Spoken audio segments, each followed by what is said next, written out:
Because it was too late. It's too late, but okay. Yeah, I signed Gary's nomination. Oh, gosh, so damn near neighbors. Want to take the roll, Richard? It's Sure. my old garden plot. Ah. Even Susan, we're gonna start. In attendance, I have West, Hanairo, Giebert, Knorr, and Shaw. Wilkinson online. Bachhuber is absent. Okay. Okay, the first item of business is approval of the minutes from April 16th. Need a motion for approval. move approval. We have a second. I'll second.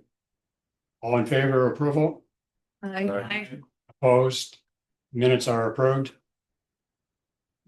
So we don't have a long agenda, but the first item is a presentation by Todd Studnick of USGS. Talk about Pheasant Branch monitoring.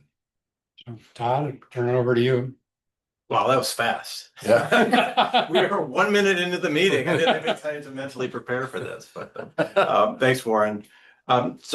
Yeah, Todd Stuntebeck. I'm with the USGS Upper Midwest Water Science Center. We're located at the Forest Products Lab now in Madison, whereas we were in Middleton for many, many years. And Warren was my first ever center director. And so I started as a student in January of '91. I've loved it mostly up until recently. It's been really challenging, but my career has mostly been in the world of nutrients and sediment in surface waters. I've done a lot of work throughout Wisconsin in agricultural fields and various watersheds. I'm also the chief of the Dane County project, of which the Middleton sites that I'm going to be focusing on tonight are part of, kind of this larger umbrella of projects looking at water quality in the Yahara River watershed. Tonight, I guess I've not been here before, and that's largely because I've always had a standing commitment on Wednesday night. I curled for many, many years, and so I couldn't let my team down, but now I don't do that anymore. I'm a retired curler, and so I have no excuse but to not be here. So I realized that Luke is new, we have new faces, and Ken Potter's not here. And so the people that kind of were around for a long, long time that knew what was going on, there's new faces. So I wanted to make sure that everybody understood what USGS provides for the city of Middleton, kind of pull the curtain back, show you a little bit of what we do, the data that we collect, and show you a little bit about how the data can be used to make science-based decisions for better water quality here. So that's my goal. I probably have about 40 minutes. I can shorten that up if needed. I tend to chat a little bit, so just give me the stink eye if I get a little bit too long here. So would you like to take this to? Maybe a pointer would be helpful. Just your mouse, maybe. Okay.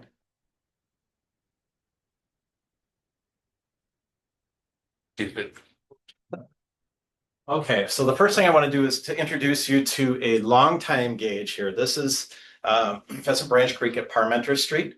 And that structure you see in the image there is our current gauge. And it used to be Pheasant Branch at Highway 12, of course, but when the expansion went through.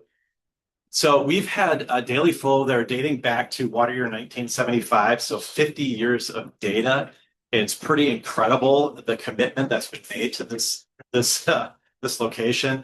Everything in blue there, concentrations in daily suspended sediment loads back to 1978. The phosphorus, the dissolved phosphorus, precip and water temperature, everything in blue are things that we're currently doing. And the period of record is shown there as well. It's a long and storied history. I'd say it's one of the oldest operating gauges in Dane County, and it's certainly up there in terms of the amount of data that have been collected. The Yahara River at Windsor might be the one that might rival it. So just want to emphasize how important this gauge is not only today, but historically. There have been a number of kind of bolt-on projects, particularly looking at the effects of urbanization in Pheasant Branch and how that's going to affect kind of future flows and water quality.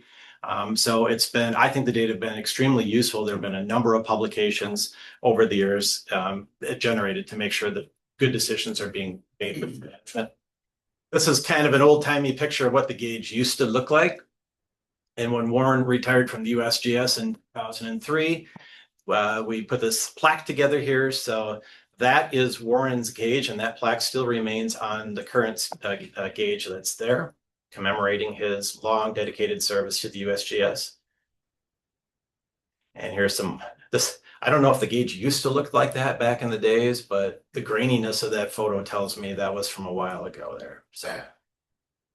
So the gauge has been there a long time, and we certainly recognize that there have been many changes to the watershed over that time. This is an aerial image from 1974 to 2024. I grew up in Baraboo, so for fun in high school, we would come to West Town Mall in Madison because that was where all the fun was.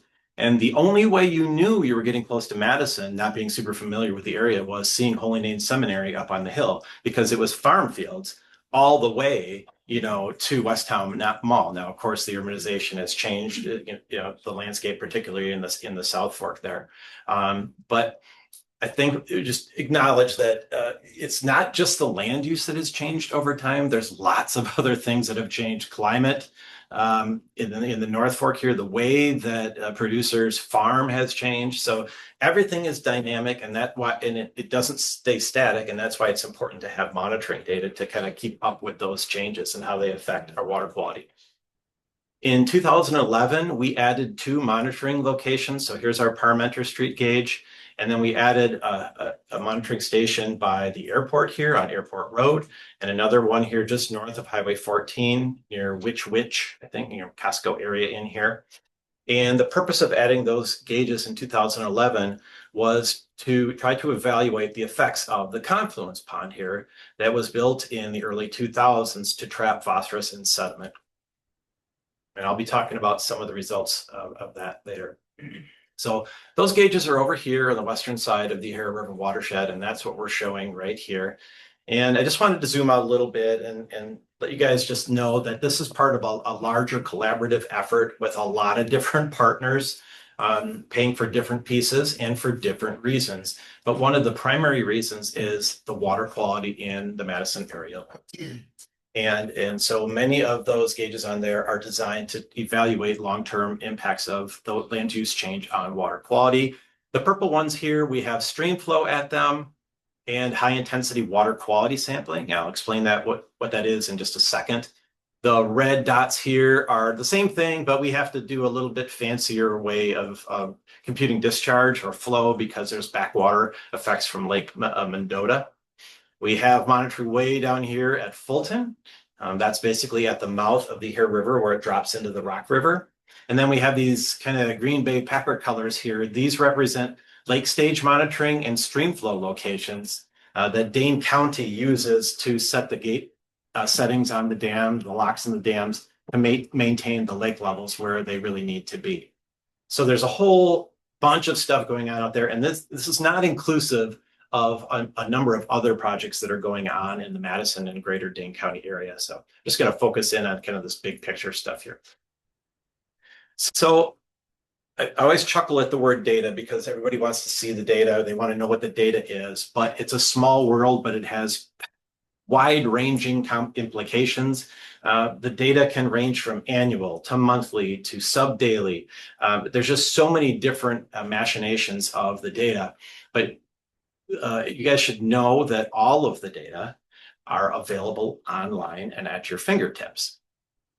Find it has become more and more challenging because we have modernized our web interface, and I can tell you that I still I see Warren's thumbing it down. I agree 100%, even though they have gone through much beta testing apparently. But this is if you type in USGS water data in a web search, that page on the left is what comes up there.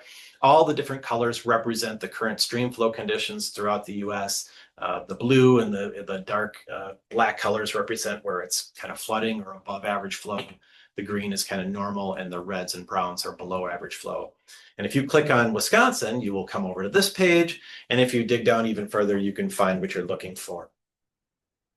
And one of our stock plots that most people want to see is our stream flow or discharge plot. I use those terms interchangeably. This shows the stream flow at the Pheasant Branch at Parmenter here. The blue line on here is our continuous stream flow over time. This is from a period in March to April of 2025. There's little triangles on here. Those represent the median daily flow over the 50 years of record. So you can see this period was above the median flow for that period of time. And then finally, I just want to point out this little red asterisk on here, and that represents a period in which a hydrotech was out at the gauge making a stream flow measurement. So now I'm going to get into a little bit of the details about the two primary things we need to generate one of the most valuable pieces of information that we generate, and that is the loads of phosphorus. So pounds of phosphorus per day or pounds of phosphorus per year. So I'm going to be, phosphorus is kind of the main reason why we're doing this monitoring, all right, because of the algal growth and so forth in the Madison area lakes. So I'm going to key in on phosphorus a little bit today. So here's a couple of hydrographers out. They're dragging a really fancy piece of equipment across a stream. And they'll do that a couple of times. And by the wonder of hydroacoustics, it will Door give you- has to stay Yeah. open. Jeff, you can't shut the. Close a little bit. Yeah. Right. They make periodic measurements throughout the year during a different season and different flow conditions. And the reason they're doing that is because we can't directly measure continuous discharge in a stream. But what we can directly measure continuously in the stream is what the water level is. So we have sensors at all of our sites that act a little bit like your inner ear when you're swimming in a pool. If you dive down to the bottom of the pool, the pressure in your ear increases. So these sensors act the same way. So if that pressure increases, then they convert that to a water level. Okay. So in the end, what we're trying to do with our discharge measurements, which each one of these red dots here represents a measurement, is relate the stream flow at that time and period to what the water level is in time. And this is called a rating curve. So this is how we generate a continuous record of discharge. The challenge here, though, is that this is what a real rating curve actually looks like out in the landscape, out in the wild. This is a particularly challenging spot. This is Dorn Creek at Highway Q. Each circle here represents when a discrete measurement was made over the last 5 or 6 years, I believe. And the red line on here is what we call a base rating curve. So this is our base relationship between water level or stage here on the left and discharge on the bottom. So in our base rating curve represents conditions like you see on the lower right here. This is when there's very little ice in the stream. There's very little weed growth happening out there. But of course, we know that in the summertime, it gets warm. We have nutrients out in the streams, and that is what it looks like in the summertime. And that totally changes the configuration of the channel and the corresponding relationship between stage and discharge. And so what we do is we have to go out there and make a measurement. So this particular measurement here was made on this day, and we have to shift from this red base rating curve to this blue one here. So we're constantly chasing our tails to make sure that we have the correct discharges out there. So that's one of the pieces.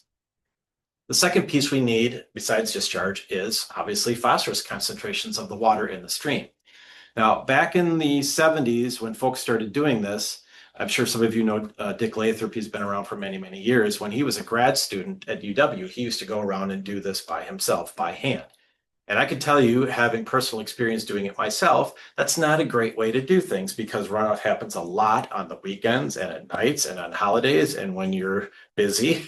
So luckily, we have modern technology to help us these days.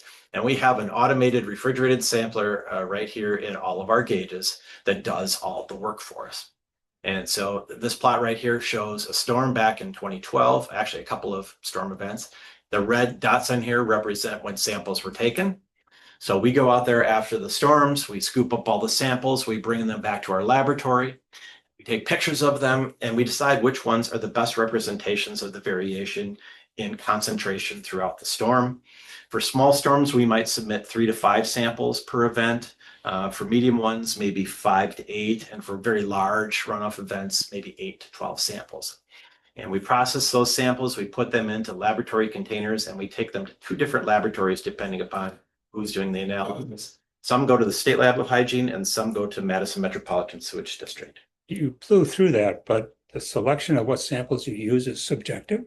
It is. However, one of the things we have to keep in mind is we're looking at constituents that are largely delivered during storms. So we have an extreme, so even though you see some variability across these pictures here, some of that variability is generated from the actual event. Some of it is because some of the container is a little bit stained on the outside over time.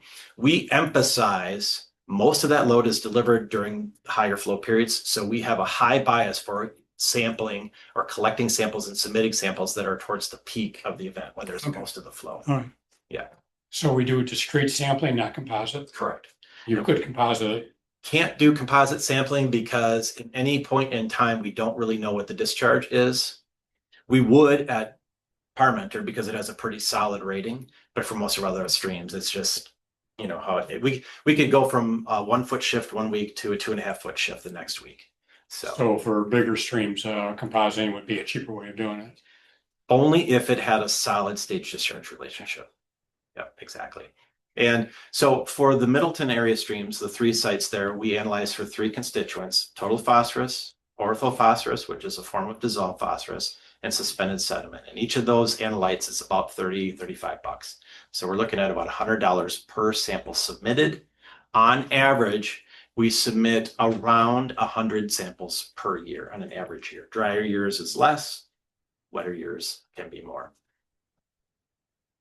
And then I'm not going to spend a lot of time on this, but this is my favorite part of the year when we get all the data together, all of the discharge data, all of the concentration data, and we combine the 2 things together. Sometimes we have to make some estimates in here. So we don't get samples exactly when we want them all the time, and the end result is a daily load in pounds or tons. So that's a real quick, gist of kind of the meat and potatoes of what we do. More importantly, the fact that we have the data is great, but it's how we change that data into information where the value really lies. And this is just a bulleted list of some of the things that you can do and we can do with those data. I'm going to demonstrate some of that here in just a second. The bottom line here, the bottom thing is we got to be smart about what we do. And you guys, the city has the data to make good decisions. You're not in a vacuum. You're supported by lots of information right now. Here's just an example of the web interface and all the different types of information that you have access to. Those are different time steps, different analytes. It's mind-boggling. So if you have any questions, if you're ever poking around, let me know. Ask Warren, actually, was what I should say. What's your email address again, Warren? wa.wisc.edu. Okay, so every year at the end of our water year, so water year runs from October 1st through September 30th, I'm asked to give a presentation on the water quality, what we found, things that were interesting in the prior water year. And this plot right here is kind of the bread and butter of what people are expecting to see. This shows a couple things. This blue line right here is the daily discharge for the sum of the primary tributaries to Lake Mendota. So Pheasant Branch, 6 Mile Creek, Dorn Creek, and the O'Hara River. And so you can see right here, starting in 10/1 of 2023, there's not a lot of happening out there. Here's our snowmelt period. We had a very benign snowmelt period last year compared to what we usually get. And then it started raining a lot in May and June and July. So usually at the end of the year, when I give that presentation, the weather from the prior year is kind of fresh in people's minds. So if they were, for example, trying to have their graduation ceremony for their son or something, and they remember, I remember it rained 4 inches on, June 4th, they start to put together their own life experiences and the weather, and they're starting to put together how that affects what we see in our Madison area lakes with regard to phosphorus loading. Speaking of, Why does 6 Mile have an asterisk? That's because this year there was something really goofy going on out there. The construction on Highway M to the north of the lake caused us to have to discontinue the main gauge on Highway M, and we moved it up to Woodland Drive a little bit. So we had to do some finagling of the data to get it to work like that. Good question. But speaking of phosphorus, the green line on here represents the cumulative phosphorus load from those 4 primary tributaries, starting with 0 on day 1 on October 1st of 2023, all the way up to 55,000 pounds or so at the end of the water year. And when you see that green line go up there, you see that's associated with these blue spikes as well. And that's when most of the phosphorus is delivered into the lake during storms. And in fact, during this 2-month period right here between the end of May and say the beginning of June, we had 10,000 to 50,000. We had about 40,000 pounds of phosphorus coming into the lake during that time period. Now, I will say this is non-standard. If you go back in time and you average everything out, most of our loading happens between January 1st and March 31st, about 50% From the snow melt. mostly snow melt. That's exactly right. But this was a non-standard year. Are these the gauges that are supported by adaptive management program? 6 Mile is, Dorn is, and the Yahara is supported by Capillary Regional Planning Commission through dollars from Dane County. There's a number of different sources for that. Dane County, town of Westport, I think, pays for some of that. And I have a little blurb on kind of that coming up towards the end. Now, I'm sure you're wondering how much Pheasant Branch contributes to that overall loading into the lake. And I did this estimate a few years ago. So this is 30-year average going back in time. I had to do some math. We didn't have data at Dorn Creek and 6 Mile Creek going back to 1990. So I had to do some relationships. I used some modeling data from the city of Madison to represent what's coming from the urban areas of Madison. I estimated some direct lake deposition. And then there's some ungauged areas that I estimated. For example, downstream of Parmenter, we know that there's flow coming in from Middleton. So I would say on average, Pheasant Branch contributes about 15% of the overall annual load to the lake. So that's your guys's piece of that giant pie there. 6 Mile and Yahara by far are the largest I've got a contributors. question. Mhm. Going back, can you tell a difference from before putting in the manure digester to now? I'll be getting there. I'll be Okay. getting there. Yeah. You really have to go down into the data to find that. And Yeah. I've tried. So, and there is a difference. I'm just not sure it's from the digester alone. So I'll tell you why. So I told you earlier that 55,000 pounds was our load from the streams in 2024. How does that compare to what we typically see? Well, our long-term average going back to 1990 is about 62,000 pounds. And you can see there's high years, there's low years. It's kind of all over the board. And this isn't because 1993 didn't happen because people made bad decisions with manure, for example. And 2019 didn't happen because there's a lot of fertilizer put out there. It's because Mother Nature is the driver of what happens on our landscape. It's the number one driver. So in 1993, if you were around, that's when it wouldn't stop raining. The Mississippi River was breaking levees and cities were being flooded up and down. 2019 was huge snowmelt year. 2008 and 2009, the lake levels were super high. We had droughts in 2002 and 3 and 12. And the last 3 years prior to 24 were dry as well. So lots of variability. And if you were to say, hey, Todd, what's our long-term trend of our phosphorus data going into Lake Mendota? There's your picture. We're not making much progress. Well, I'll show you in a little bit that we can tease this apart a little bit more and learn a little bit more. But that is what makes it so challenging to answer that question, is the year-to-year variability. I was looking at this, Todd, and I mentioned to Luke, how many cows were in the basin in 1990 versus now? Yeah. I would imagine the number of cows has increased. I think it's not that different. And I know Nate Booth has this data published somewhere. I think it's not that different, but the output per cow has dramatically changed over time. Yeah. Mhm. Heating and They're instead of producing like 100 pounds of milk a day, they're at 500 or something. Like, don't quote me on that, but it is. So nutrition and so forth has changed our milk productivity substantially per And cow. just And output. urban expansion into farmland. Certainly. well, they're a lot more concentrated now in large. That could be. Yeah. Yeah. The numbers I don't think have changed significantly, but where they're at could certainly have been. Well, the problem is there's too much phosphorus, but it's how the cows eat plants which grow and use phosphorus, and then the cows put it back on. It's how we manage the phosphorus or the manure that causes the problem.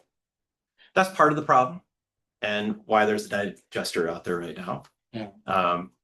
Certainly that's part of the problem. And this is something I always say, and it's not a part of this presentation, but I noted that snowmelt is our biggest period typically. And when manure is put out there on top of frozen and snow-covered soils, that's when the real problems can occur. That's when we have really, really big high phosphorus loading. And that's why there's been ordinances put in place since 2005 when fish kills happened. Now, you can still do it, but you need to have permits to do it. And What advantage of the digester is then when we can take it and apply it at the correct time. And then put it on frozen ground. Exactly. Yeah, exactly. Where, if you're curious on what 62,000 pounds means, it has been surmised that if we can change that long-term average to about 32,000 pounds, that would result in substantially fewer algal blooms and beach closures and so forth in the Madison area. But we have a long ways to go to move that bar down. It's a big, big change. Warren will be showing that in a second. I mentioned that Mother Nature is large. This is a annual stream flow plot from a number of sites in southern Wisconsin, including Badger Mill Creek, Black Earth Creek, Pecatonica. Pheasant Branch is on there in cyan here. Spring Harbor is on there in blue. And you can see an uptick in all of these. Now, certainly some of this uptick and increase over time, dating all the way back into the 1940s here, is due to urbanization. That's certainly the case for Badger Mill Creek and Spring Harbor. Pecatonica here, not so much. That's mostly a rural stream here. And the acknowledgement here is that weather has changed. Our climate has changed. We are getting more rainfall now than we have in the past. And so as much as we put conservation on our landscapes to keep that phosphorus in place, we're fighting against Mother Nature because it's dropping more and more water on our landscapes.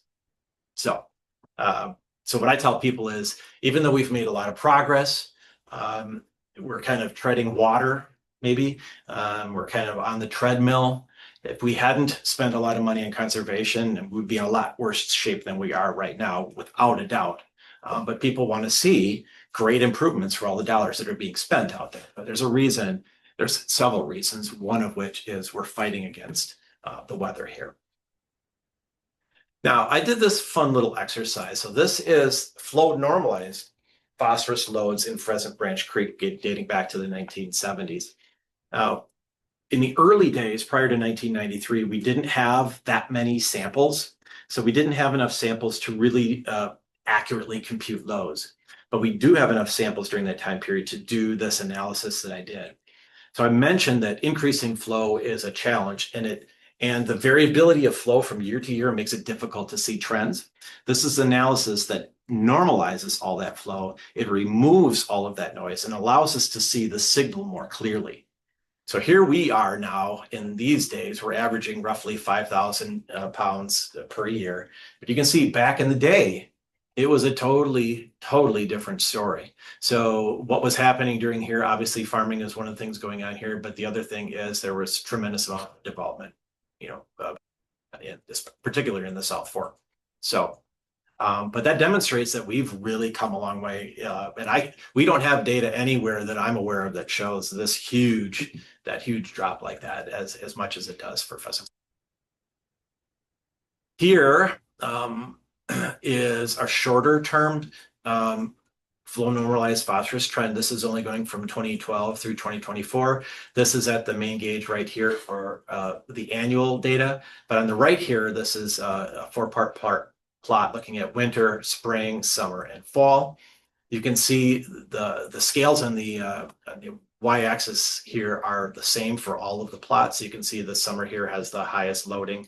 I'm trying to think this analysis. I think it was April, May, and June is what, or June, July, and August. I can't remember which months. But what it demonstrates here is that we were seeing a downward trend in flow normalized loads in every season across the board. Now, getting to your question, Susan, is this from the digester or not? I can say I've looked at the data, and it's difficult to say that it is all due to the digester. And the main reason is that I see this trend at a number of other places in Dane County that don't have digester. That's exactly right. I will say this. There was a 5-year period where, and I can't remember I think starting in 2013, where Dick Lathrop lobbied to get nitrogen analysis for 5 years at Windsor and Pheasant Branch Creek. So we had ammonia data. And the ammonia data in the wintertime was quite alarming because that is a direct I mean, if you see phosphorus in the stream in the wintertime, it could have come from anywhere. But if you see ammonia in the stream at high concentrations in the wintertime, you know that came from manure. We don't have manure data anymore, but I can tell you that I think manure applications in the wintertime there's become an awareness out Yeah, there, there's a right? lot of education. A lot of education. And so I don't think it is as prevalent as it used to be, but that was a signature I was looking for. But we only had 5 years of that ammonia data, so we really couldn't, make a trend out of that. I'm assuming the digester facility has phosphorus control on its water effluent.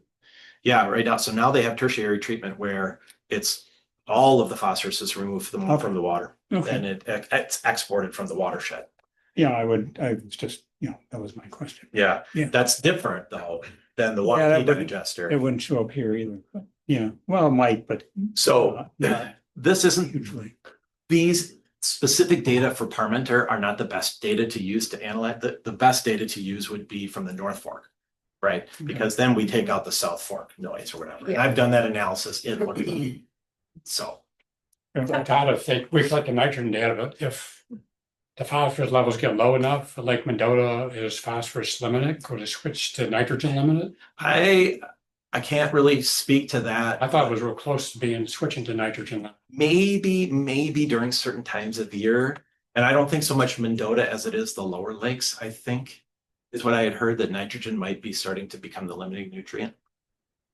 That's what I had heard. I can't imagine we would ever get to that place. Does that mean we should be collecting nitrogen data 215 basis?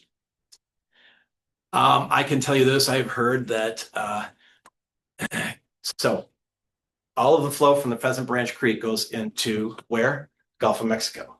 Where is the problem? Where is the anoxic problem? Gulf of Mexico. What is the nutrient of the problem there? Nitrogen. And so I've heard it said that instead of phosphorus, we're also going to add nitrogen to our regulatory framework. We do have nitrogen data at Dorn and 6 Mile Creek right now. And I think the nitrogen coming from Pheasant Branch is very, very, very small compared to those, because most nitrogen is, especially nitrate, is transported during base flow conditions, and Pheasant Branch does not have a ton of base flow compared to 6 Mile, Yahara, and Dorn. It's a real poor baseball stream. Right. Well, it had to be basically dredged out in order, to It's drain not the real free, landscape. yeah. Right. Todd, could you go back to the previous slide? I don't know. Can I? Yeah, oh, yes, I can. Thanks. I just want to make sure I got this correctly. So this trend that you're showing us now, you said you're seeing this elsewhere in the region. So that's what makes you think it's not the manure digester that's influencing this. But on the previous slide, didn't you say that the magnitude of this trend is greater in Pheasant Branch than elsewhere? Yes. Yes, I did. The difference is that the time period I'm looking at here. So this one here, for example, if we look at the data for Dorn Creek, we've only been collecting that data since 2013, and I see a similar trend. But this one, we're going back to 1970. So we're only looking at this little piece of this overall trend. And so that's where I was trying to say, like, Yeah, this going whole back picture. there. Yeah, Okay. exactly. Thanks. Exactly. I'm saying a lot of words and you got a lot of stuff typed on there. Thank I'm you. sorry, I'm sorry. You're not saying Gulf of. Oh, jeez. I was gonna edit that out. What we to do? I was gonna complain. I hadn't even crossed my mind, but thank you. Wait, that's great. The other thing we can do is we sample out there once per month between May and October in a special way to be adherent, to be able to do some statistics to compare it to the state phosphorus standard. The phosphorus standard is 0.075 milligrams per liter for wadable streams, of which Pheasant Branch is one of those. And WISCALM is a document that basically tells you how you should sample. So the growing season is between May and October. We go out there and we grab a sample nearest the 15th of the month. We take the median concentration and we compare it to 0.075.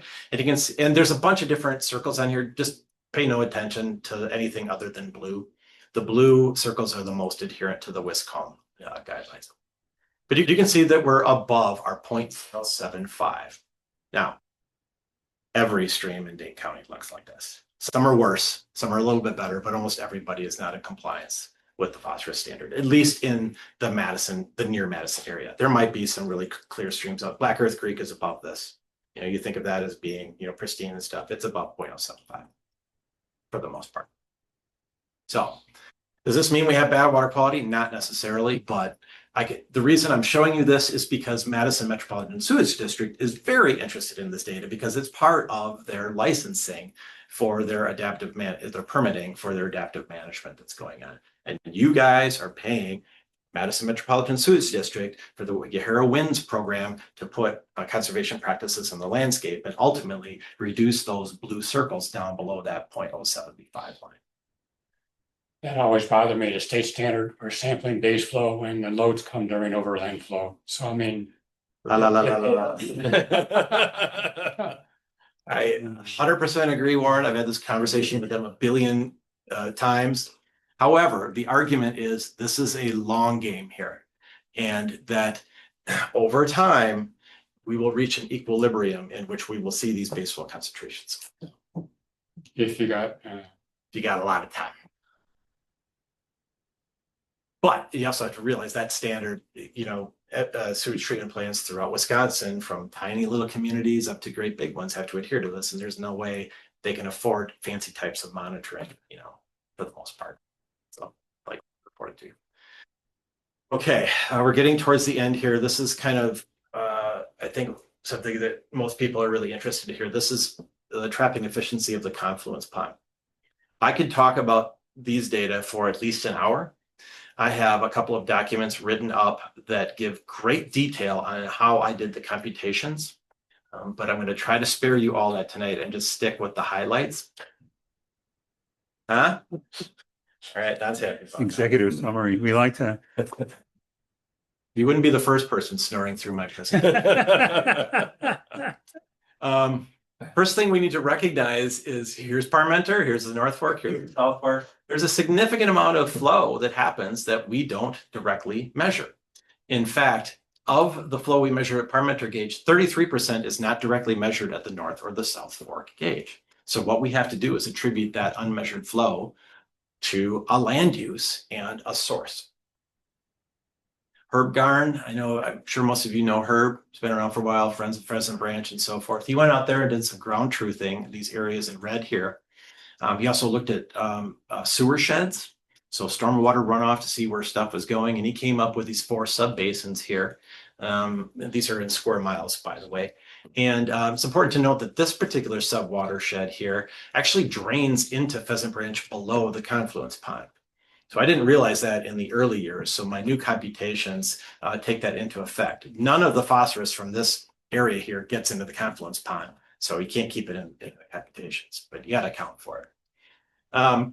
Without going into too much detail on how I did this here, about 60% of the annual discharge that goes into the confluence pond is coming from the North Fork, and that's what's in blue here, and 40% from the South Fork, and that's in orange here.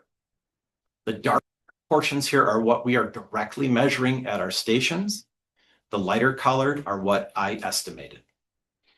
So over here, this is our total flow at Parmenter, and then here's our North Fork measured, North Fork estimated, South Fork measured, South Fork estimated, and then this is the amount of flow that's coming in downstream of the confluence pond.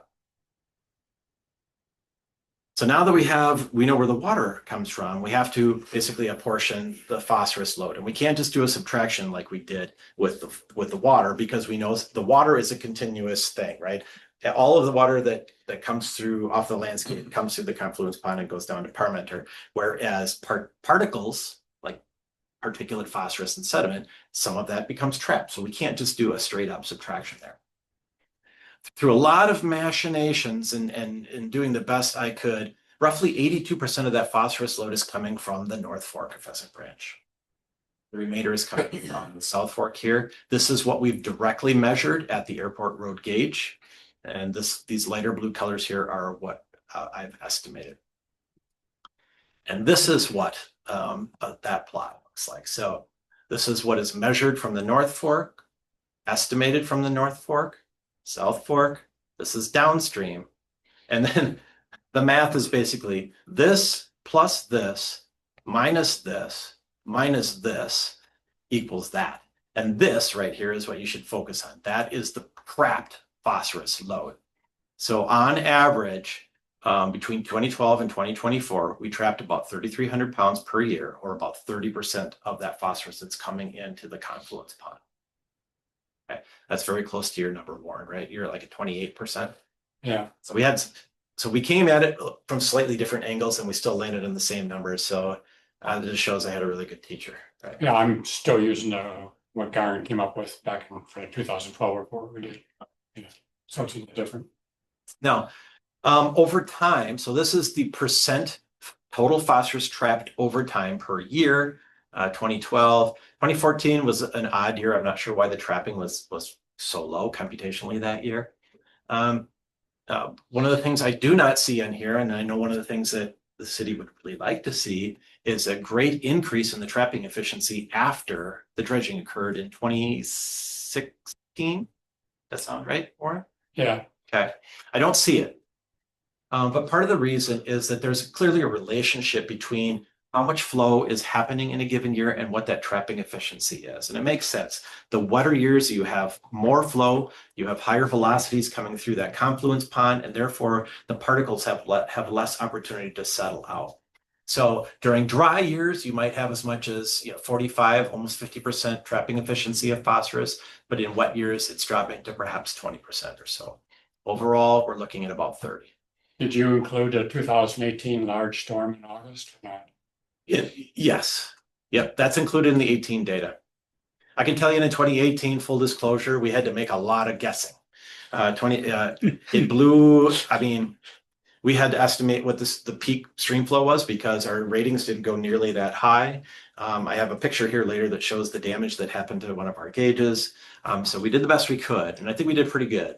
But yeah, 18 is in there. Oh, I threw out the storm from 2018. The rest of Probably the- makes sense. Yeah, I just threw it out. Yeah. We had a lot of embankment. Exactly. Erosion after down through the conflict. Maybe I did. I can't remember. I did this a couple of months ago. I can't remember what I did yesterday. Well, some of you who are astute phosphorus scholars might be wondering, what about the dissolved phosphorus, right? So how much? So it turns out that we are trapping dissolved phosphorus as well. Now, it might be that we're not really trapping it so much as basically assimilating it, but roughly half of the phosphorus that gets into the confluence pond is particulate and half of it is dissolved.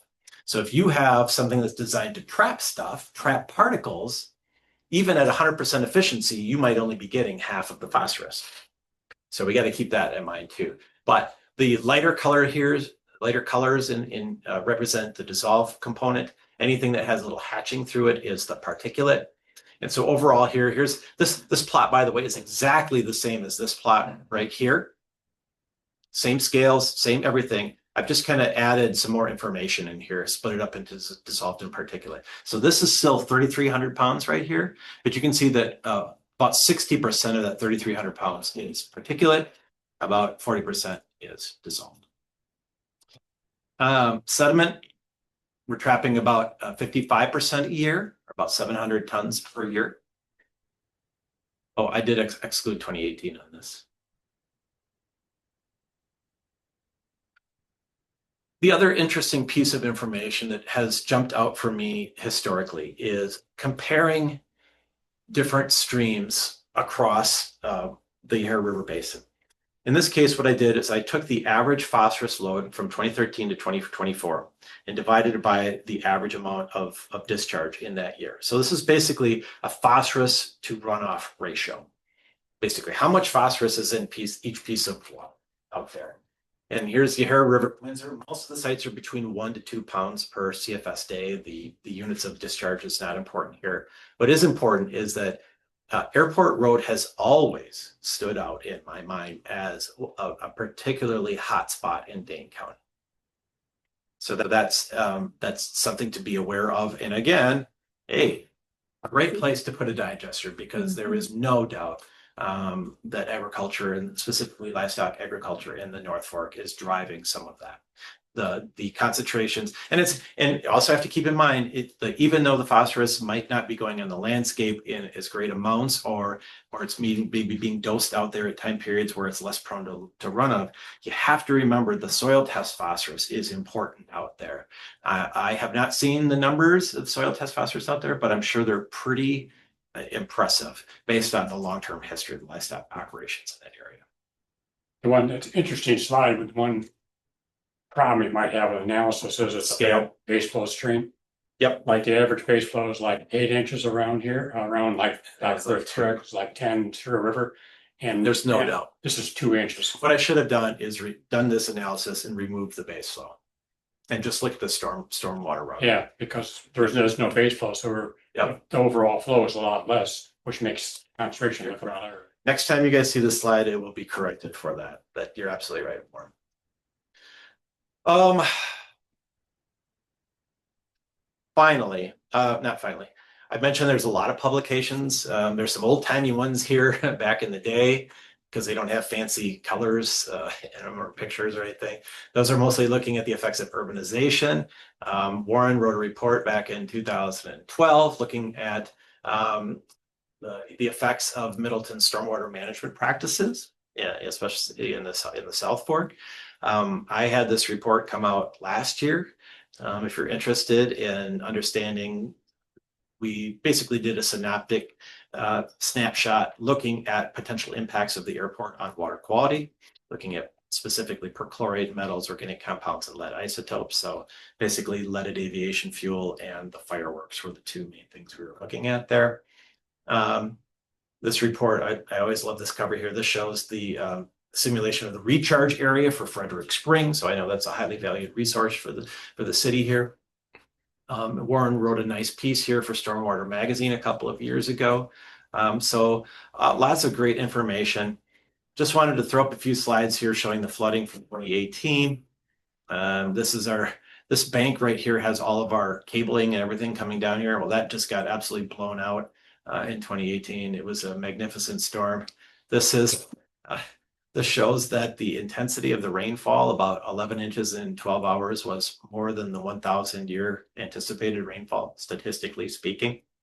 But the cool thing is we now have a data point here. This represents all of the flood peaks going back to 1976 or whatever. And what we can do with that is we can do an analysis where we determine what the 100-year flood is, the 500-year flood. And so the city can obviously use that for floodplain mapping or infrastructure planning for bridges and culverts and so forth. And I gave all this information to Warren. He might have shared it with you guys already. But prior to the 2018 peak, the 100-year flood was around 1,600 CFS, and now it's around 2,200. So that's going to be a challenge that the city has to deal with. So like, do we ignore that peak or do we keep it in? Just remember that the 100-year flood does not mean it can't happen 2 years in a row or 3 years in a row. It's just a statistical thing. So we use 2,200 for our floodplain mapping. It's the safest thing. I mean, things are going up. I don't think anybody in the world would doubt that we could get another storm like that next year or the year after, if they're paying attention to the weather around. I remember right. I think that's the data they used for the Sentry Bridge that they're replacing next year. Okay. Wise move. Because I know there was a lot of discussion when she presented the bridge design. We use Dr. It'll be flooded. Dr. Wright's adjustment to the 100-year flood for the rainfall runoff model. And actually doing that agreed real closely with the recorded data. I think the model was like 2,300 now. The modelers could have used the data. For that doesn't happen. That doesn't happen. But sure, they agree real closely. And I just wanted the city to know that back in 2007 and 2008, there was some chloride monitoring going on out there. So we took chloride samples and related that to conductivity and computed chloride loads. Chloride loads are becoming a big deal, especially with chloride concentrations increasing in well 14 in Madison, at Spring Harbor there. There's increasing concern that increasing chloride levels in the Madison area lakes will cause a gradation. So, a density gradient might be set up if it gets high enough. And so people are concerned that we might have this really salty, briny layer at the bottom of our lakes, and curious what that might do to the benthic communities and so forth. And just know that Hillary Dugan at Limnology right now has some instrumentation that she's operating independently from our equipment. And so she's actually doing her own 5-year chloride study that includes Pheasant Branch. It includes like Yahara River at Windsor, a bunch of other Is she sites. collecting the data at the gauge site? What's happening is we helped her install it. It's coming through our data logger into our database, and then they are extracting it from there. We could access the data ourselves, or We can, but it's her data. She's not paying us to collect it. does she have enough measurements of actual Chloride? chloride to get a rating curve? I don't know. Couldn't she use the rating curve that we put together for the 2012 report? That would be good for her to use that. Yeah. Yeah. So I think talking to Grace says maybe she doesn't have enough measurements yet Oh, to really have a rating curve. it makes sense. We have not seen the variability that you see, that the spikiness that you see in there. We haven't seen that since she put the instrumentation in. It's been pretty level, except for during a storm event, it just drops and it stays low for a long period of time, and then it comes up. So getting the low end concentration data is really easy. Getting the spikes is going to be challenging. Minutes in, are we here? This is my last slide. 50. So my apologies. But the eye contact and the vibe I'm getting is keep going. So I'm just going to keep this. Finally, this is basically a summary of what the city is paying for and where. So at Parmenter right now, the city paid in, or maybe continues to pay in, about $15,000 a year to the Capital Area Regional Planning Commission to pay for this, for the Parmenter gauge.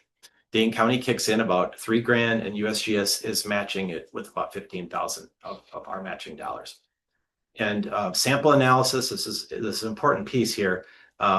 Basically, the DNR pays for these sample costs. I've contacted DNR.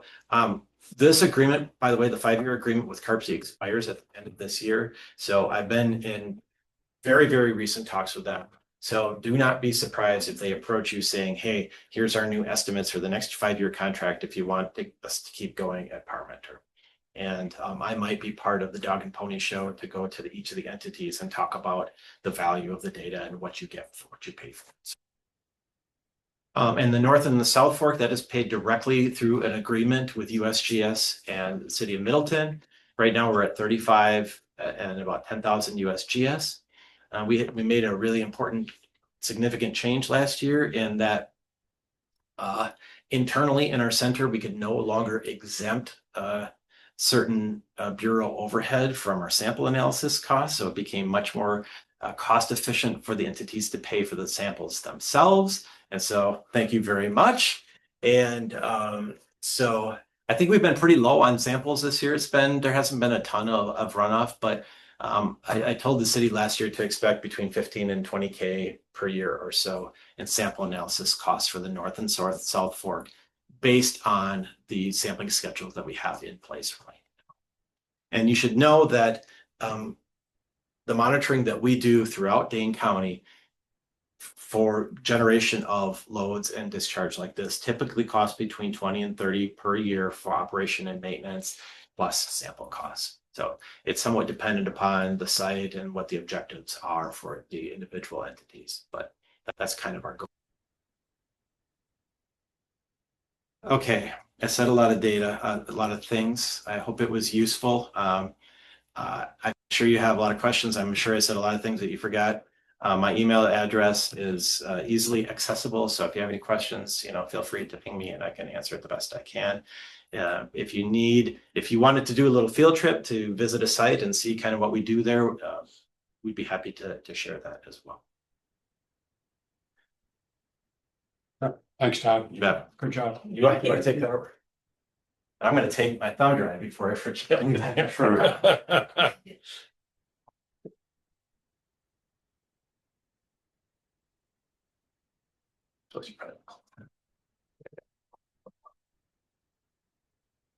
Just yank it out. Yeah.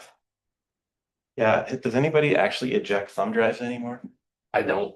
I feel like they tried to scare us like 20 years ago and that's not working anymore. 24 Y2K.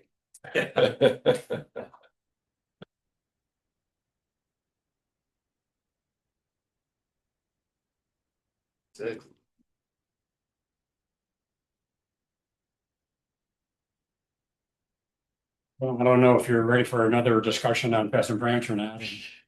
If you want to leave, No, I want to see what you have to say. yeah. Okay. So this is the typical summary that I do every year. Yeah, we're not fortunate usually to have Todd make a presentation, but since I already prepared most of these slides, I decided there was enough differences in some of the material to show mine also. In addition, Eric always saved the presentations. I don't know where. So I thought it's best to continue the history, and I'll try and skip over the slides that were duplicate of Todd's. Use that. You have to use the other mouse. I'm just gonna. I'm looking at my notes. Oh.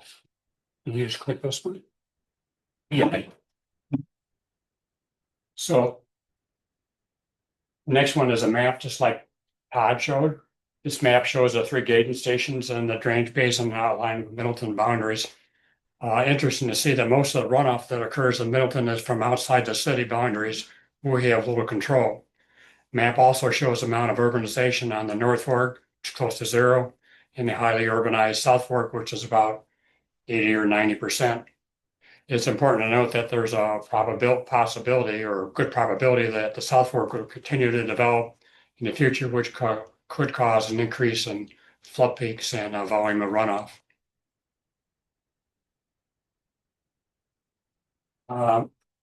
This is the annual precipitation record at the parliamentary gauge. Now, the record for 2024, the record doesn't include precipitation from snow. And since we received about 40 inches of snow, we should add about 4 inches of rain to get a idea of the total precipitation for the year, which brings that to close to 44 inches or 48 inches, which is considerably above the average of a 35, long-term average of 35.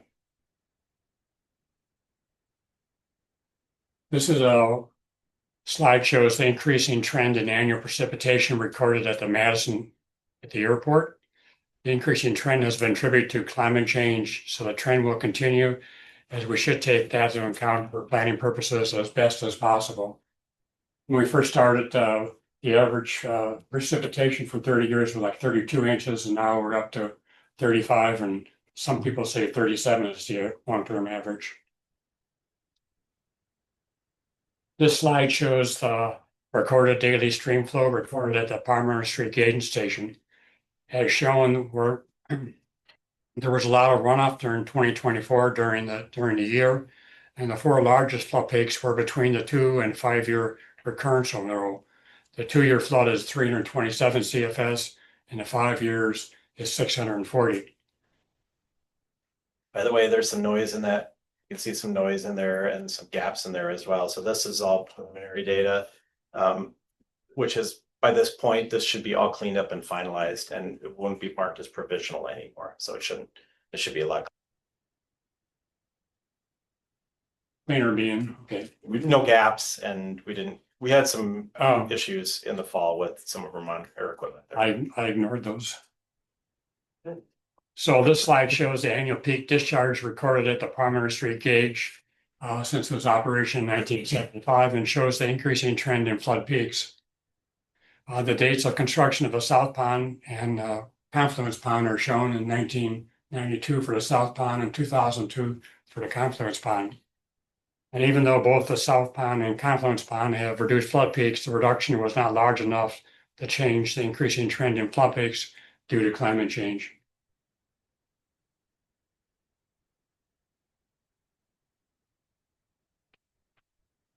Now, this slide shows the annual stream flow volume recorded at the Parliamentary Street gauging station and the very large increasing trend. This is even much larger than the trend we saw in flood peaks. This increasing trend is a result of climate change getting more runoff from the increase in annual precipitation and the increase in runoff from the increase in impervious area of urbanization. One thing our stormwater ordinance doesn't account for is the loss of evapotranspiration due to the increase in impervious area. And since ET accounts for about 2/3 of the water budget, this is a big number. And increase in volume is important, especially if you've got a closed watershed like Graver's Pond or Strickers or Tiedemann's, and also for flooding in Lake Mendota. We don't want to see more water going into Lake Mendota, even though it's a small percentage. We really don't want to see the volume increase because that raises the lake level and causes potentially more flooding problems. This slide shows the annual sediment load recorded at the Parmenter Street gauge and shows the large reduction in annual sediment load, especially after the confluence pond was constructed in 2002. So you can see the large decrease after we put the pond in. That's pretty dramatic. When we first started stormwater management ordinance and water source management committee, our main concern was flood peaks and sediment. And we weren't that concerned about phosphorus. And sediment was a problem because of sediment going into the conservancy and also going into Lake Mendota. We had to dredge the harbor twice, and that's really expensive. So sediment was a major concern back when we started.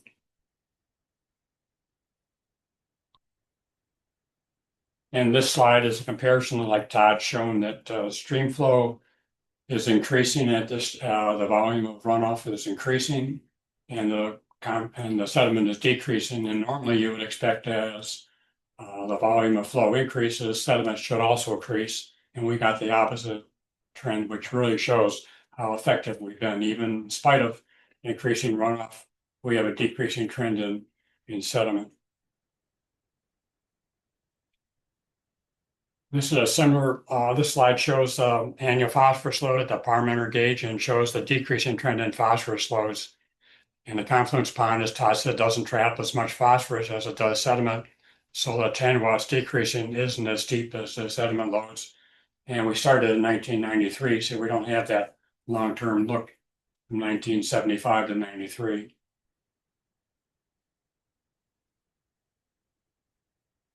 Again, this is a slide like Todd showed that increasing flow volume and decreasing sediment load.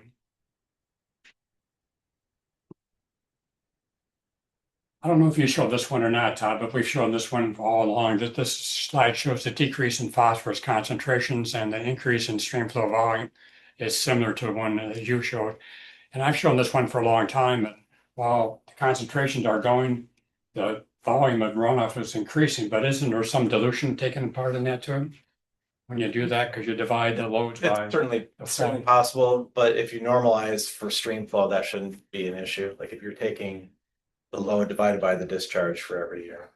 But Dale would say that some of that could be dilution. Yeah. There could be a dilution signature in there. But if you look at some of the concentrations in 2020 and 25 and look back, or 2018, say, and look back to 1995, for the same, we're getting a lot less flow and the same amount of concentrations, and flows are much higher at lower concentration. So it does show that we're making progress.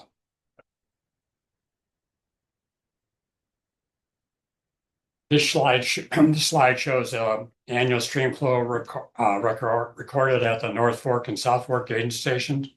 The flood peaks in the flood peaks were much higher on the North Fork than the South Fork. 4 of the flood peaks on the North Fork were greater than the 10-year flood, and one was about the 25-year flood. While on the South Fork, one of the flood peaks was a 5-year flood, and the other 3 were at about a 2-year recurrence interval.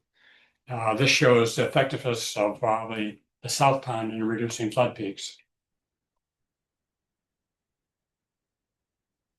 This is a comparison of the recorded annual stream flow volume at the North Fork and the South Fork gauges. This shows an increasing trend in stream flow volume for the North Fork and no trend for the South Fork. And this is not what I expected. I expected to see the South Fork increasing also. So I thought the combination of increased precipitation and urbanization would have resulted in a larger increasing trend on the South Fork. And most of the urbanization probably occurred on the South Fork prior to 2012. So that short record probably wouldn't reflect increase in urbanization. But this surprised me, with increasing trend on the North Fork, but not the South Fork, and I don't have a good explanation of it. The urbanization, or the newer stuff that's been put in, there's a lot of stormwater detention ponds in that area. Not on the South Fork. Not from 19, most of those, I'm thinking my son lives in that area. oh, you mean up in, Black Hawk? Black Hawk and further Black Hawk southwest. has a detention pond, but Black Hawk does, he lives across the Sauk, Old Sauk, just south of there in that newer area. And there's multiple big detention ponds there. maybe that helped out. because, Yeah, that's what I'm saying. I mean, I drive 2 or 3 just to get to his house. Yeah, because the North Fork kind of follows what's called, at Parliament Street and what we've seen other places. This is a comparison of the annual stream flow volume in CFS per square mile for the 3 gauges, along with a estimate of the ungaged flow for the area between the North and South Fork and the Parliament gauge. As expected, the South Fork has a much larger runoff volume in CFS per square mile due to the increase in impervious area on the South Fork. And a much larger runoff volume is shown for the ungaged business area, which is almost entirely urbanized. This area has mostly poor soils, so fees in lieu of were accepted instead of requiring infiltration practices. So I think that's part of the problem we're seeing with that area. And we talked about the fees in lieu of and how we should maybe adjust that to really look at the cost of replacement and do something to take care of that.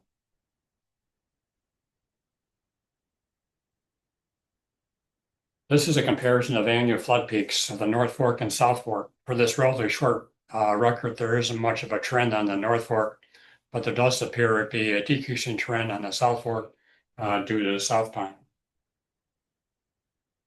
And possibly the other basins that were put into effect. This is a comparison that shows a much higher discharge in CFS per square mile on the South Fork due to a high amount of impervious area from urbanization, most of which occurred before the stormwater ordinance in Madison was in place.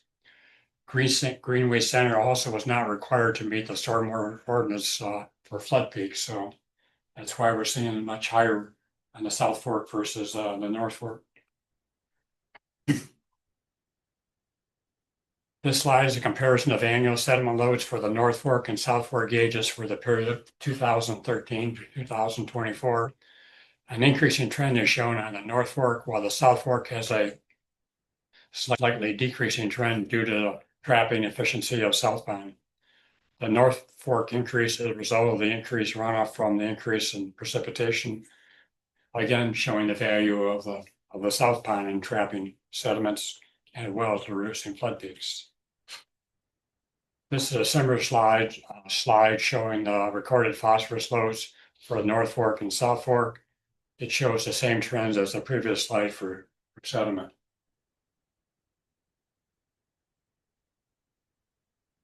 This slide shows the contribution of sediment to the confluence pond from the North Fork and South Pond for 2024 and the ungauged area. And I don't know if that's similar to yours, Todd's, or not. There might be a slight difference.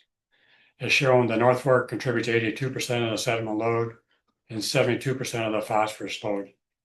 This illustrates that if we want to make a significant reduction in the phosphorus load, the North Fork is where we should be looking at possible practices. And we've done that and looked at it, and it doesn't look promising, but.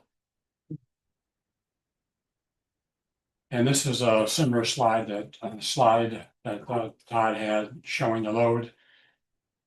And for 2024, we tracked 32,800 pounds of phosphorus. Is that close to what you had? That's the sum. That's the summary, yeah, 5,000 pounds. I think it was like a 3,300, something like that for the whole year for phosphorus. Well, that's quite a bit of difference. We'll have to, and I think I was at 55% for your. I was looking at the percentages. I know what percent. My percentage was 30% for phosphorus. So I think it's For 2024. oh for 24. Yeah, I don't remember exactly what it was. but long-term average is like a 30% essentially, Exactly. and 63% long-term for sediment.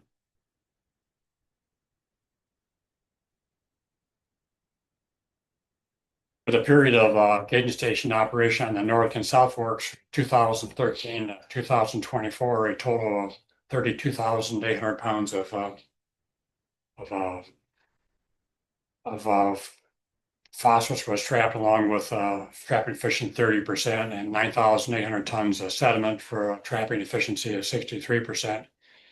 If we go back to when the confluence pond was constructed in 2002, we can make an estimate that over 60,000 pounds of phosphorus was trapped and 17,000 tons of sediment.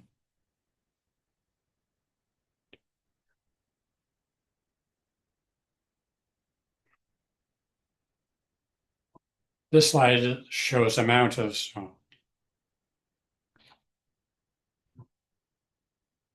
this slide is a summary of the data collection for the 2024 year.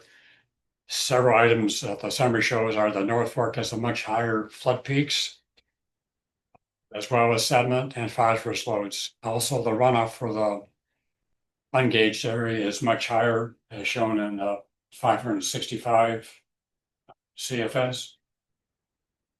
And estimated annual sediment load and phosphorus load for the ungauged area is 72 tons of sediment and 560 estimated pounds of phosphorus. And so it also shows that on the flood peaks, the North Fork had a 20 to 25 year flood, while the South Fork, we only had a 2-year flood peak.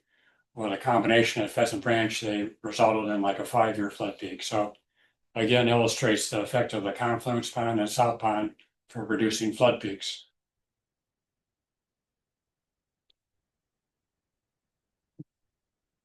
Okay, a summary is what year the annual precipitation was 48 inches compared to a long-term average of 35. Numerous flood peaks occurred, with the largest being a 20-year or 25-year flood peak on the North Fork. The largest sediment and phosphorus loads was from the North Fork. The commercial area between Highway 14 and Airport Road contributes a substantial volume of runoff due to large impervious area and lack of infiltration. The confluence pond continues to be very effective in reducing flood peaks and sediment and phosphorus loads. So possible items for consideration. We talked about enlarging the confluence pond to reduce sediment and phosphorus loads. In order to do that, we should conduct a sediment survey of the confluence pond to determine when and if sediment removal should be required. Eric and EOR made some estimates for changing the outlet for reducing flood peaks, and I think we should look at that again as a way of reducing further the flood peaks downstream of the confluence pond. Finding ways of reducing the increase in runoff volume from commercial development projects, especially where we take fees in lieu of funds that don't reflect accurate cost, replacement lost infiltration. It also struck me that the data shows that Middleton has been very successful in its water resource management efforts.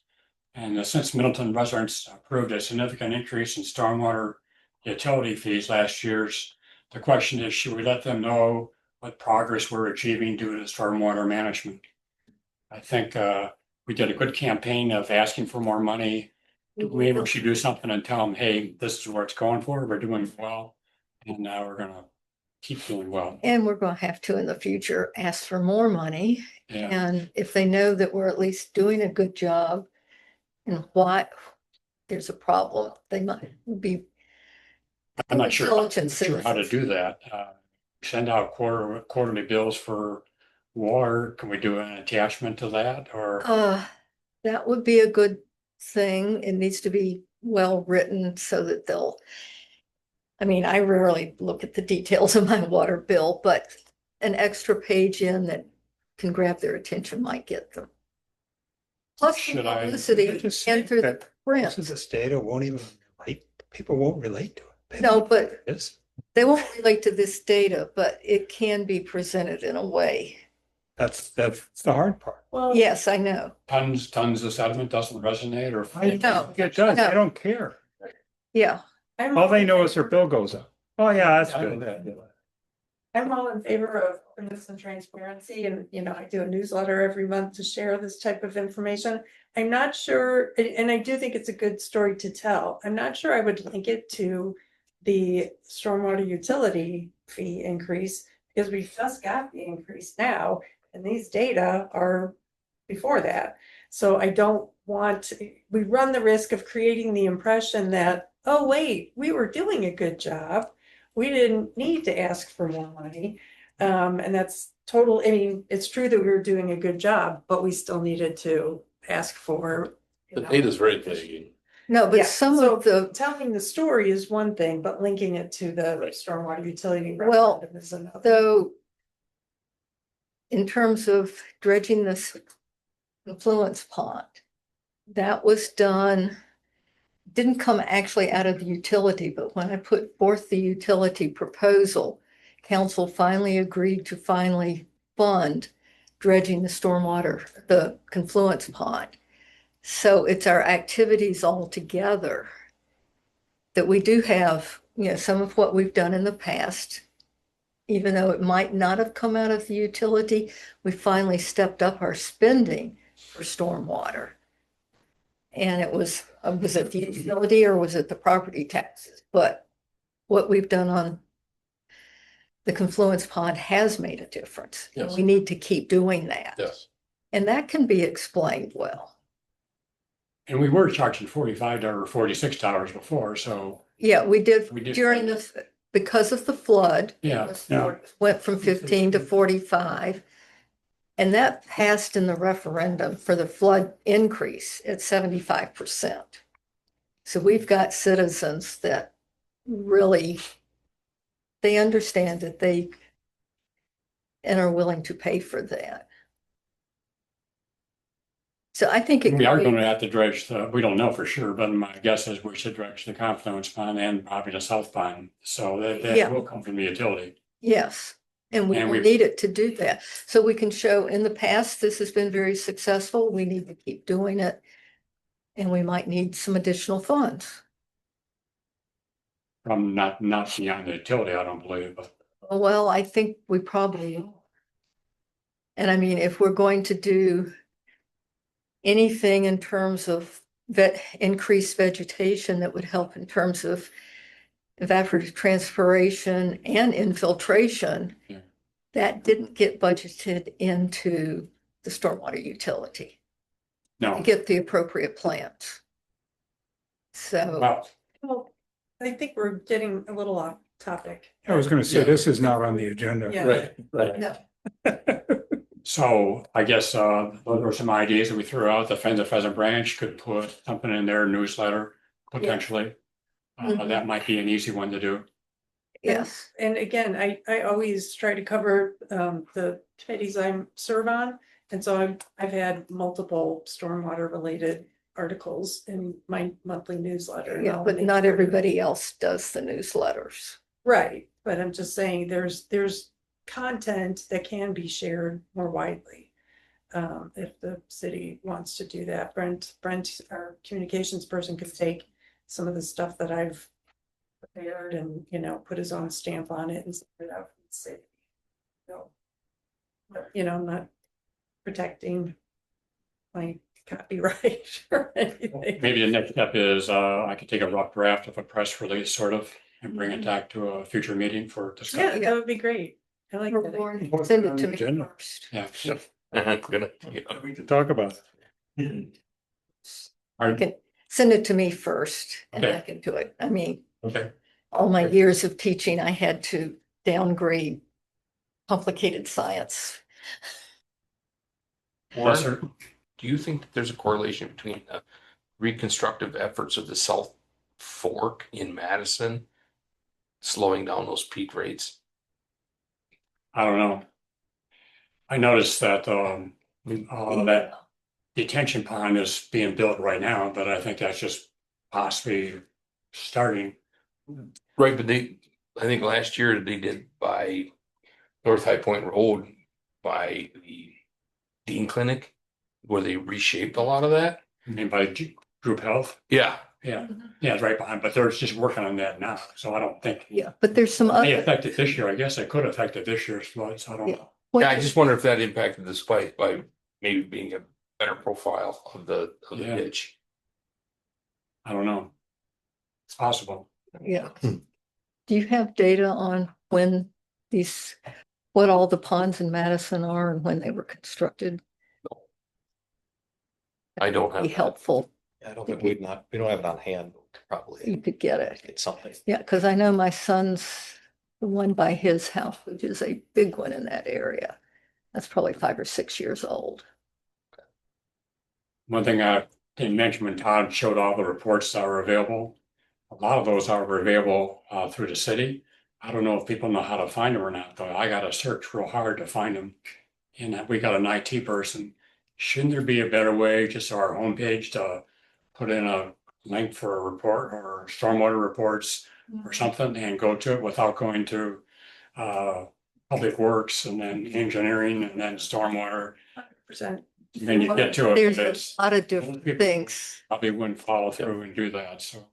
There's a whole lot on the city website that needs to be upgraded. Can we get back on topic? Mhm. We're spending a lot of time talking about things not on, These are things that need to be on. For me. fine, future agenda. Well, that's the end, so. The next item on the agenda is open for discussion for next items that we want to put on the agenda. I'm sorry. Discussion of maintenance of. Thanks, Todd. You bet. Thank you, Ted. Happy happy to do it. You know, if you have any questions. Thanks. Yes, I just wanted to share a quick update on some of the deferred maintenance that we had going on. Oh, that's right, yeah. Yeah, So this is just an example looking north from UW Health Court. So this is how the South Fork of Pheasant Branch looked, all the way up. Recently Jeff has been out there doing some grading, putting in some stone, getting some of that excess sediment out and making a much more shallow profile as it was initially designed. All these bays in here, all these culverts, I think that's the closest picture I have.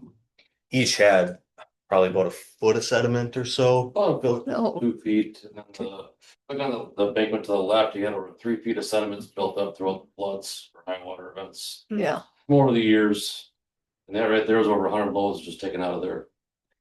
Those are 10-year loads we took out of there. Yeah, so we've taken a ton of sediment out of here. Right now it's being restored. This was while Jeff was working last week, but that's just where we're at on this project. We have a couple other deferred maintenance items. The picture there doesn't show much, to give you guys an example. In the back part of there, I took out over 1.5 feet, just 2 feet of material that's from the back of the elliptical pipes there. That's how much material came out of there. It was amazing. It took over 2 days just to dig that out. Too bad we had to give you some more pictures the other day, but it would show a lot better of the 4 pipes coming out of there. it looks significant. So now the water can actually flow through there and we can get our water flow so we don't flood the roads all over there. Looks significantly better. It looks a lot better. We want to keep going each year, Yeah. Dr. Ball. Were you here before the flood? Mhm. When it was full of willow trees? I just want to get them all those. you. Stuck many times. Yeah, Big difference there. so I can plan to share some updates like that at future meetings as well as we're making progress. So you're just sharing that this is what you're gonna do. So that's where we were at for that project. We have other projects going on, like the Donna Drive, Police Department Pond, that blew out as well. There's just some other deferred maintenance items in these ditches. It's good to know what you guys are doing, so I appreciate that. And Yeah. this is a good story to tell Yeah, about it, because this does relate to, sorry, Don, Yeah, I know. Yeah, I got you. our storm. I look forward to your newsletter. I am in her district, so you know.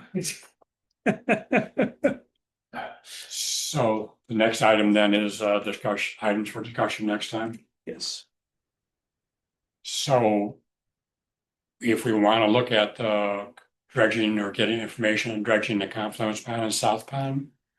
Next, should we come up with that on agenda, discuss what our next procedure would be, whether how we should proceed? We did do some winter sediment depth measurements. Chuck Nunn has done that. So we could maybe share that report. Okay, recently he's done. This last February, I think he was Oh, taking measurements. okay, great. On both ponds or just a Confluence? Several ponds, Confluence, South, Esser. He might not have been able to Esser. I think it might have been frozen to the muck. Yeah, So he was unable to get all the measurements from there, but we can give you a list of the ponds that he did. Eric and I started that and he's wrapping that up now. So we'll put that on the agenda and right. discuss it. I want to get back, fees in lieu of the actual rates, since we haven't been adjusting those for inflation over the years. That needs to get done. Because I don't know when the last time was it got adjusted, if ever. Coordinate with Public Works on that, just to make sure, because I think I've heard this discussion many times before. And That might be the, changed. I don't, fees in lieu of for stormwater, or are you thinking about water wells and drinking water? I don't check on that, just to make sure that there isn't a I cross. think that's the only fees in lieu we have is With, stormwater. good, okay, And we haven't adjusted for a long time. Yeah, yeah. And we need to do- realized that we don't get very much.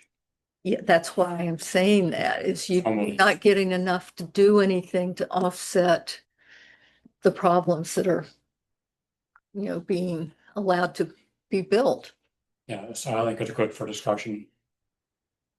Please. I have a couple to add as well. The November meeting, I think it was, from the minutes, it says by consensus, the commission asked staff to continue coordinating with Madison staff to craft an intergovernmental agreement outlining cooperative and cost sharing efforts to mitigate future impacts to Middleton of the work that's going on in Madison. That Steve Gatfield was estimating would increase peak flow rate. So I just wanted to bring that up in case we need to be following up on that. Since the impact of Madison's work came up earlier. And then also, the city's created a new TID number 6, which is right next to the Confluence Pond. And I wonder, I asked last night at the council meeting about the potential opportunities and risks to our stormwater management from the creation of the TID. So that is a longer term thing that I just wanted to make sure is on Luke's radar for us to discuss, because we might have an opportunity or it might constrain us in ways that could impact our stormwater management. Is there a new building being built? But right now. I got nothing. Just for the record. Perfect. And a big item that we've talked about is revising the stormwater ordinance, but I don't know on your schedule. That's a So big deal for you. I've looked into that quite a bit already. So I have some revisions and edits I've suggested on there. I think we were talking about doing that on a lighter agenda, Yeah, so might be a couple months out if we do more at the next meeting. yeah, I got a rough draft that I sent on to Jim, but I haven't sent it to everybody, but I could send it on to you. Eric had it, but whether you got it or not. I think so, where it had the evapotranspiration. Yeah. And look at flood peaks. Yeah. Yeah, so I think I'm working on that one. With NOAA going away, they're never going to revise to 100-year flood. Even though it should be, we remember using the 100-year 24-hour flood from, well, a previous record. I know we're not, it's not about it. So we'll look at that in the future. Sounds good. Anything else? Not, means adjourned. Thank you. The record? You wanna stop recording too.